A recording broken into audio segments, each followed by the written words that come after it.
In economics, there are two types of good. One is free good and another is economic goods. Free goods are those goods which are abundant in quantity but they are free.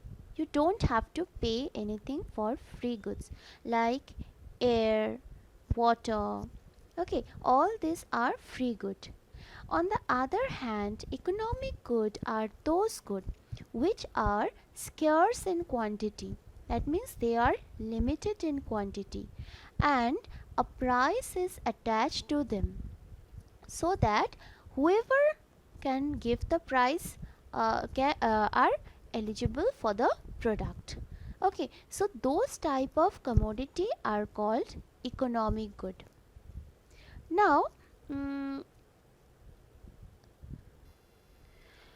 Now, whenever we are talking about demand, that means we are talking about economic good, because only economic goods have price attached to it. So, whenever we are talking about demand, we are talking about economic goods. Now, let's see what the definition says. Demand of for a commodity refers to the quantity of the commodity which the consumer are willing and able to purchase at various possible price during a particular period of time. That means what? Demand of a commodity means you have the desire to get something, but uh, with that you have the purchasing power also. Without the purchasing power, we cannot call it a demand. Therefore, demand means what? Demand of a commodity refers to the quantity of the commodity which consumer are willing, means the consumer are willing to buy and have the power to purchase that, then only we call it a demand. Now, demand and desire are two different things. Okay, demand means what? Demand refers to both the desire to purchase and the ability to pay for the commodity. That means what? Demand we call it a demand when you have the desire to purchase and you also have the ability, you have the money to purchase it, then only we call it a demand. Otherwise we won't call it a demand. Whereas desire is just a wishful thinking. Desire is just a wishful thinking. That means what? You are just wishing to get it, but you don't have the money to purchase it, then we cannot call it a demand. For example, let's say you are willing to get a car, but you don't have the money to purchase it. Therefore, can we call it a demand? No, we cannot call it a demand, because you are just wishing for the car, but you don't have the money to purchase it. Therefore, we cannot call it a demand. It is just a desire. But if you see, like you are wishing to buy a pen, but you have the buying capability, you have the money to buy the pen, then can you call it a demand? Yes, you can call it a demand. So demand means what? You are wishing to buy, you are willing to buy something and you also have the purchasing power to buy it, then only we can call it a demand. Okay, so now come to the next point, that is demand in economy is always at a price. It makes no sense if it is not related to price. In the previously only I have discussed that we whenever we are talking about demand, we are talking about economic good, because economic good are those good which has money attached to it. That means you have to pay for it, nothing is free. So demand is always related to economic good, because they are useful commodity and they have utility, that means they have usefulness, and they are scarce in quantity, so a price is attached to them. Therefore, demand in economy is always at a price. It makes no sense if it is not related to price. Okay, example, we see you may be willing to purchase a t-shirt if it is available for 500, but we may not buy it if it at all if the t-shirt is priced 800. Moreover, different quantity of a commodity will be demanded at different price. That means when the t-shirt is 500, you may be willing to buy it. If the t-shirt is if the price of the t-shirt is 800, then you may think of whether to buy it or not. That means what? Your demand, whether you will buy the t-shirt at rupees 500 or not, depend upon the price. Like whenever you go to a shopping mall and you see that you just find a beautiful dress and you are willing to purchase that. So once you look at the price, okay, and you see that the price is too high, maybe let's say it is 1000 rupees, the price is too high to buy. Therefore you do what? You decide whether to go for it or not. If you have the buying capacity, if you have rupees 1000 in your wallet, then you will buy the product, and if you don't have rupees 1000 in your wallet, then you will decide not to buy the product. Okay, that means what? If you are having rupees 1000 in your wallet, then you will think whether to demand for the product, and if you don't have the money, then you think whether to avoid it or not. That means what? Your demand is depending on the price of the commodity. You are looking at the price and just deciding whether to go for the product or not to go for the product. Okay, so demand in economics is always at a price. Price is must for demand, because price determine what the demand of a quantity should be. Understood? Demand is always expressed in relation to the particular price.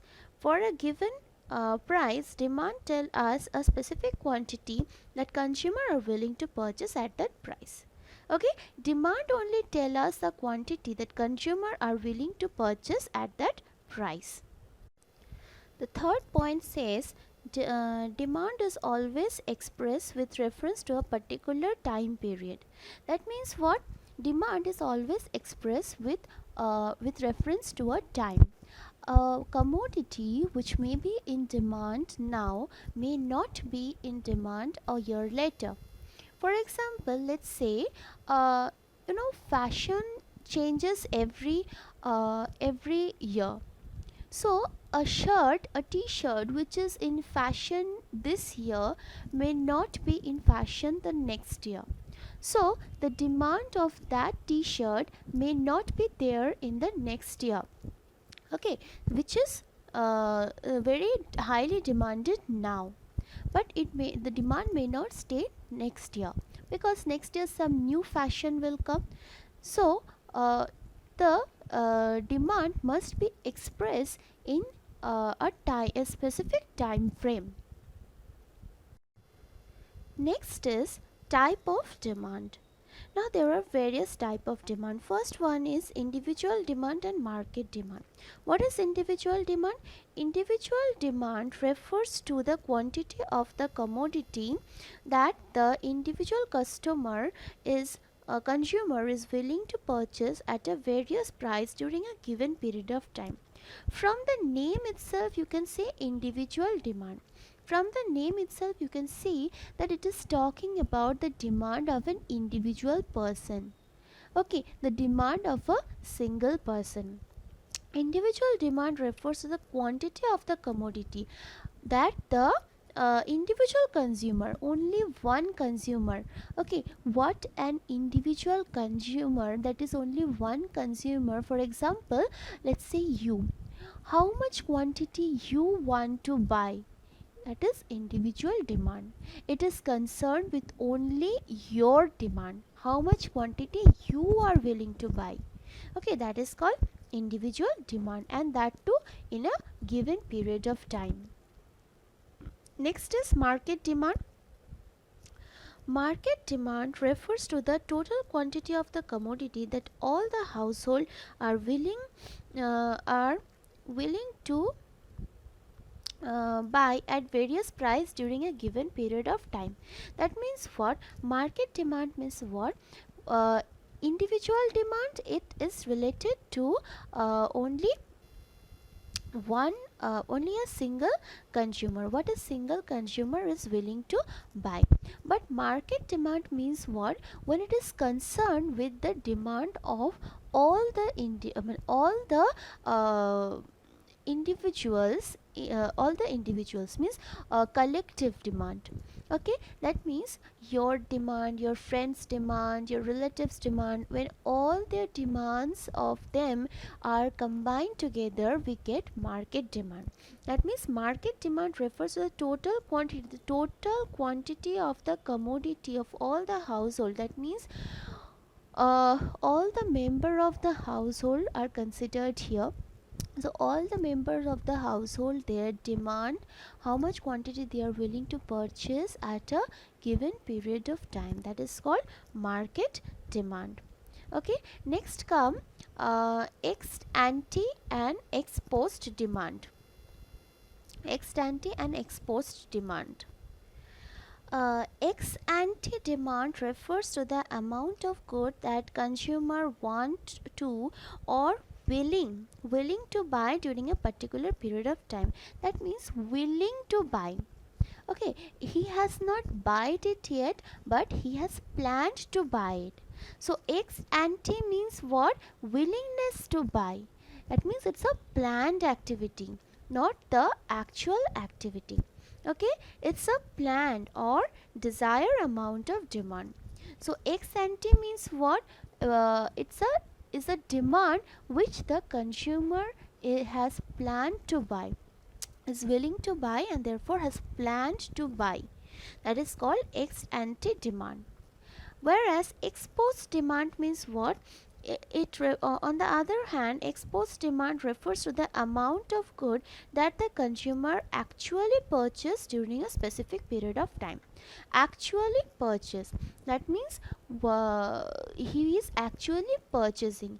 Ex ante means he has not purchased yet, but he has planned to purchase the commodity. Okay, that type of demand is called ex ante demand. Whereas the quantity that the consumer is actually buying is called ex post demand, actual purchase. Okay, next is joint demand.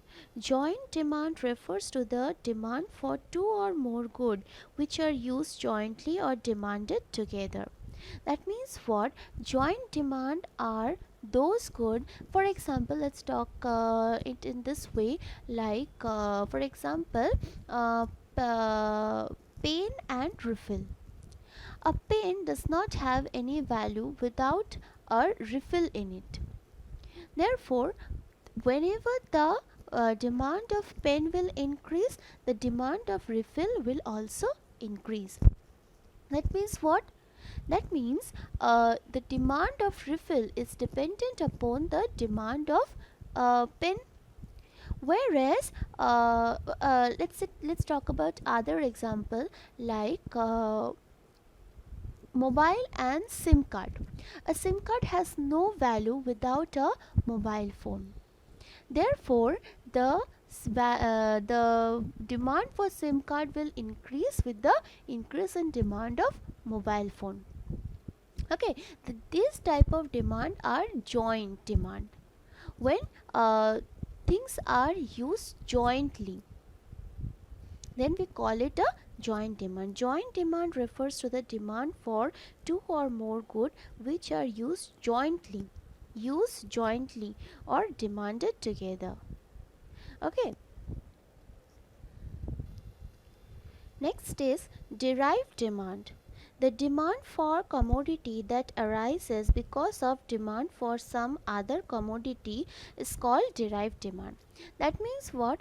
The demand for this commodity arises because of some other commodity. For example, let's say, like whenever, like the demand for bricks, then stones, cement, all these things demand increases when the demand for housing increases. That means what?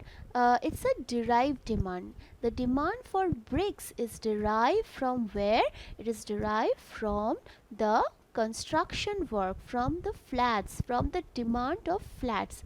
So as people are demanding new flats, new apartments, so the demand for bricks, cement, stones, all these things demands are also increasing for the construction of the apartment, for the construction of flats. This type of demand is called what? Derived demand. Next is composite demand. Demand for goods that have multiple use is called composite demand. Demand for goods that have multiple use is called composite demand.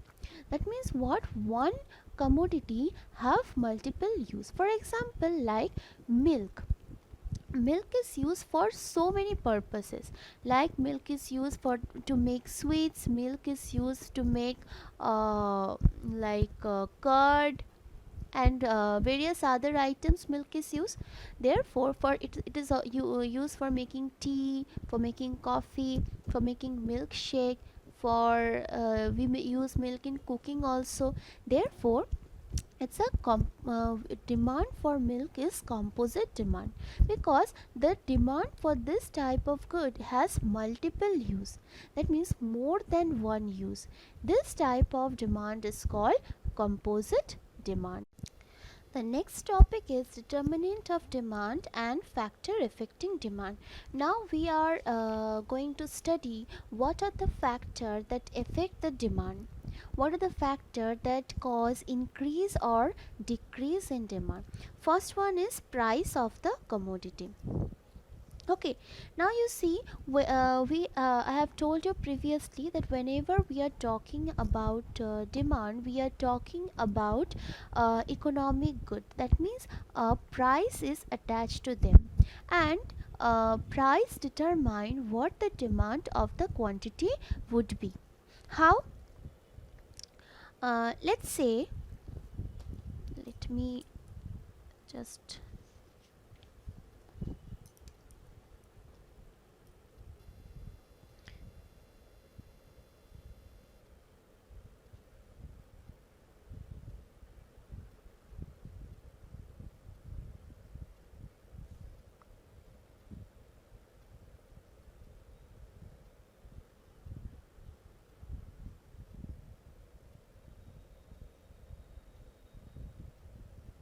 okay, how the price of the commodity affect the demand. Let's say a price of a commodity is rupees 1. Then the demand, let's say when the price is rupees 1, then quantity demanded is let's say 10. When price increase to rupees 2, when price increase, then quantity demanded will be more or less, it will be less, let's say 8. When price further increase to rupees 3, then quantity demanded will decrease further, because price is increasing. Whenever price increases, we find the product less attractive to purchase. Therefore we the demand decreases. So from 8 it has become 7, let's say. When price increases to let's say 4, quantity demanded has decreased to 6. So price, depending upon the price, our demand is changing.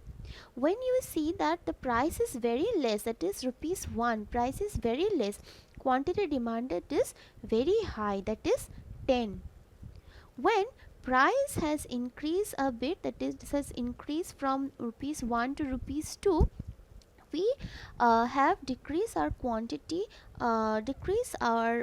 demanded a little bit, because now the product is expensive. So as the product is a bit expensive, we have reduced the unit that we are purchasing. At first when price was 10, we the product was very attractive, to buy because price is less, so we prefer to buy 10 units of the product. But now as price has increased to 2, product has become a little bit less attractive because the price has increased. So we have reduced the quantity that we want to purchase, that is 8. When price has increased further, that is price has increased to 3 rupees, the we have decreased our demand to further, that is 7. When price has increased a bit further, that is 4, our quantity demanded has reduced a little bit more, that is 6. So we see our quantity demanded is changing as our price is changing. So price is one of the important factor which determine the amount of quantity that we are demanding. Next is income of the consumer. Income of the consumer is also one of the determinant of demand. How the income of the consumer determines the demand? Let's say, like let me write this down.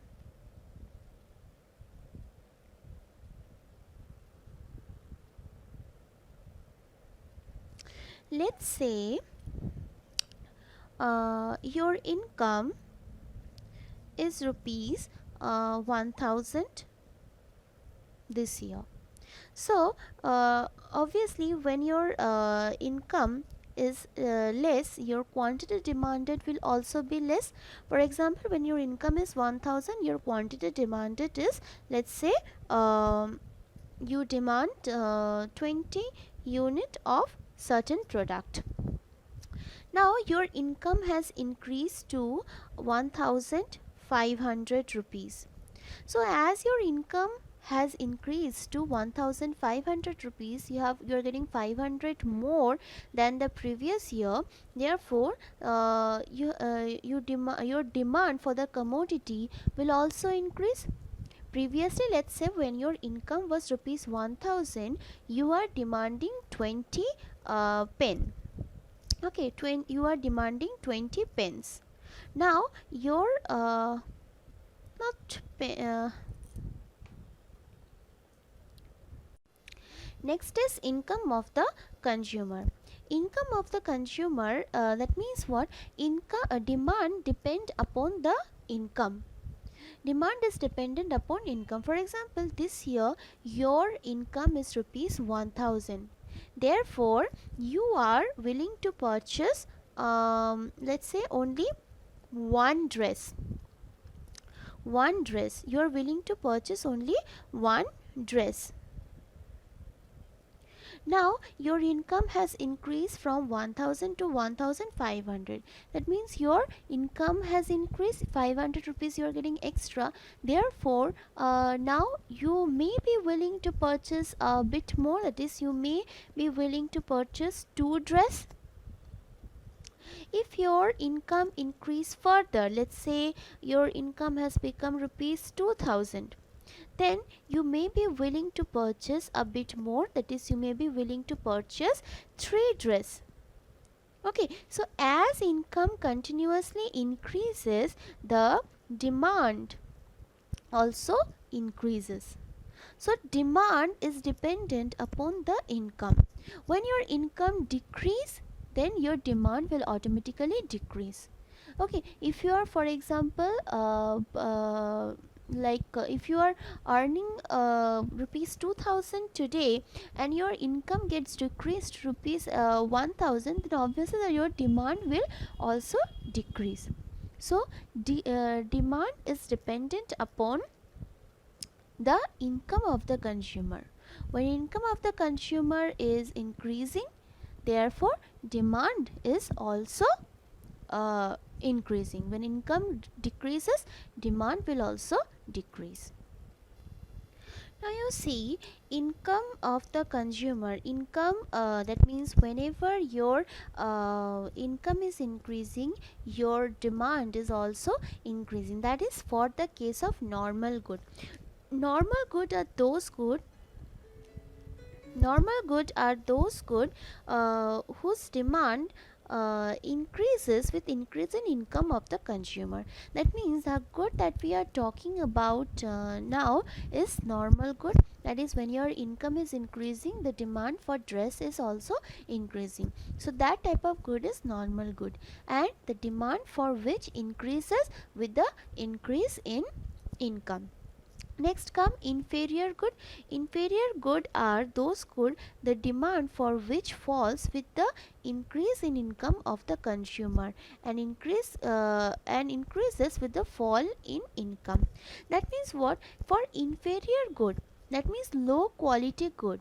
Okay, when income of a consumer increase, then the demand for inferior good decreases.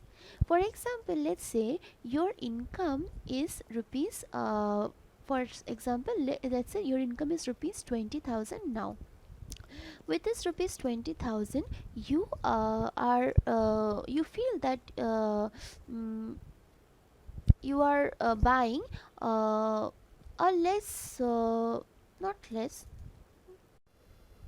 inferior good are those good the demand for which fall with increase in income of the consumer and increase with fall in income. That means what? When your income will increase, then the demand for inferior good decreases, and when your income will decrease, the demand for inferior good increases. It is quite obvious, whenever your income increases, you go for a superior quality product, and your demand for inferior product decreases. Therefore, inferior goods are those goods the demand for which falls with increase in income. When income increases, the demand for inferior good falls. Next is inexpensive. Next is inexpensive necessities. Say inexpensive necessities, from the name itself only you can understand that it is a necessity. That means you only need this in small quantity. You don't consume it in a very large quantity when your income increases. It is necessity. Okay, so for example, like salt, when your income increases, you does not consume salt in large quantity. Okay, so this type of product is inexpensive necessities, and the demand of this type of product does not depend upon the upon your income. This is called inexpensive necessities. Now you see a graph is given here. You see, in the x-axis we have taken quantity demanded, and in the y-axis we have taken income. Okay, so now we have studied three types of product. That is, let me just draw this graph. So in the x-axis we are taking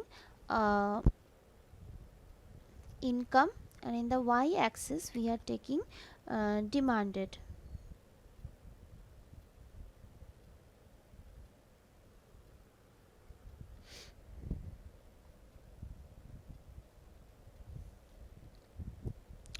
So we have three types of good, that is normal good, inferior good, and inexpensive necessities. So how the graph will look like? For example, let's say in the case of normal good, okay, in case of normal good, when income increases, then the demand for the product also increases. That means when income is increasing, the demand is also increasing. So it will be a upward sloping curve, that is normal good. Okay, upward sloping curve. In case of inferior good, when income increases, the demand for inferior good first increase, and then it decreases for inferior good. That means we see when income increases, the demand for inferior good decreases. Okay, the demand for inferior good decreases, it bends backward. In case of inexpensive necessities, when income increases, there is no change in income, and there is no change in demand in inexpensive necessities. That means what? Whatever may be the income, the demand for this product always remains same. This type of products are what? This type of products are salt, matchsticks, this type of product. So we don't demand this product much when income increases. So income does not the demand for this type of product does not depend upon income. Whatever may be the income, the demand for this product is always same.